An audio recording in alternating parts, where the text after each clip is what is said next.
Well, as promised, I will tell you all about my experience in the war, the big one. Well, how come you haven't told us before, Franklin? I really don't like talking about the war. I wish it never happened.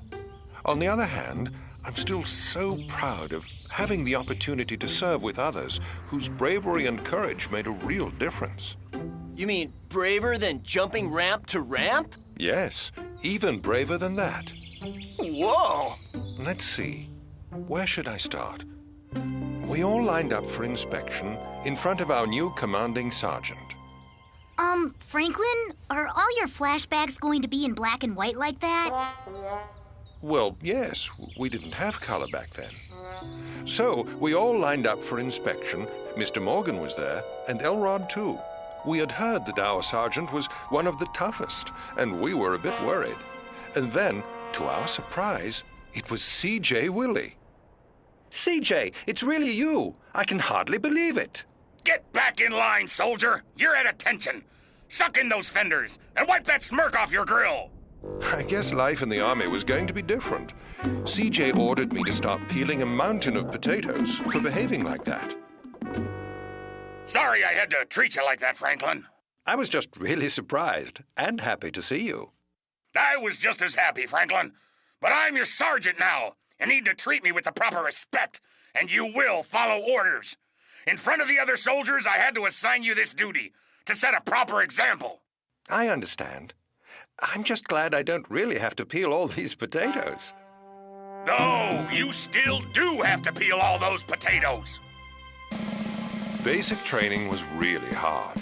We had roll call at 0600, calisthenics before breakfast. Some days, we had to go on 10-mile training runs, towing 500-pound cargo trailers. We had battlefield training. We were all quite competitive about getting the best time on the obstacle course. Hey, Doc, who's got the best time on the course today? Hey, I didn't know that the professor was there. Professor's too young to have been there, Derek. That was Doc. He was a Gizmo prototype vehicle, the first in the line of cars like Professor. Did Doc have a computer to display information? This was long before computers, Maria. He had a chalk flannel board. Franklin, I never knew that Elrod served with you. Elrod was drafted and ended up in our unit. As you can imagine, he had great difficulty following orders. He may have even peeled more potatoes than I did. He also was hatching a plan. Basic training was about over. Rumor was our unit was to be sent near the front lines. We all wondered when we would go. That night, Sergeant Willie gave us the word. This is it. Your training is complete, and I am proud of you all. Tomorrow morning, we move out. Doc, show us the map. It will be impossible to drop supplies directly at the front. Tomorrow morning, we will parachute in here, load our supplies, travel along the trail, and cross over the river here, on the only bridge that is still standing. Our operation will begin as soon as we hit the ground. Supplies are badly needed at the front. They are counting on us. That was it. Tomorrow morning. Our unit was strangely quiet, wrapped up in their thoughts. All except Elrod. That's the spot, Franklin. Right there, across the bridge. Not quite, Elrod. We have to cross the bridge, then travel a bit more until we get to the front. Not to the front. I'm talking about the gold. I'm not leaving this war with nothing. What are you talking about, Elrod? I can't tell you where I heard this, but right across that river, there is a spot not far off the trail, where gold is. Obviously, Elrod did not understand why we were there. So, I figure we can deliver supplies, then fill up trailers with gold on the way back. That way, when we get home, we'll have some reason for being over here. You're talking nonsense, Elrod. Besides, we have a mission to complete. But I'll need your help, Franklin. Together, we could make quite a haul. Big day tomorrow, men. It's time to turn in. None of us slept very much that night, especially me. I was uneasy about the mission. and baffled about Elrod. Was he really serious? I convinced myself that once our mission was underway, Elrod would forget all about his crazy story. Franklin, I'm a bit confused.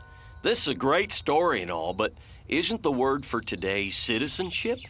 Did you forget or something? Citizenship? Actually, no, I didn't forget. Let's back up for a moment and talk about that. Who can tell me the colors of our flag? Checkered black and white. Very good, EJ. And who can tell me what the colors stand for? The black and white symbolize the fact that we are all very different, yet work together. As a whole, it represents the flag at the end of a race, to remind us that if we excel, we will finish well. That's correct, Maria. Now, who can tell me what is the supreme law of the land? The Constitution. And whose rights are guaranteed by the Constitution? Everyone living in this country, citizens and non-citizens. Maria, how come you know so much about citizenship? I think a better question is, how come you don't? I guess I never think about that stuff. When I moved to this country, I had to study hard and take a test to become a citizen. I can't believe that none of you know this stuff. How can you claim to be citizens but know so little about citizenship? Maria's right. Citizenship means that you are a member of a great community. And with that comes rights, duties, and responsibilities. Maria? A citizen should be active in the political process, more so than just voting. Citizens should always be ready to serve their country, in peacetime and if at war. Serve their country. That's right. You see, Derek, I've been talking about citizenship all day. Wow. I thought all there was to being a good citizen was voting. Okay. Now, can we please get back to the story? Your unit was just getting ready to parachute in to deliver supplies to the front. Right. Were you really nervous? What was it like to jump out of a plane?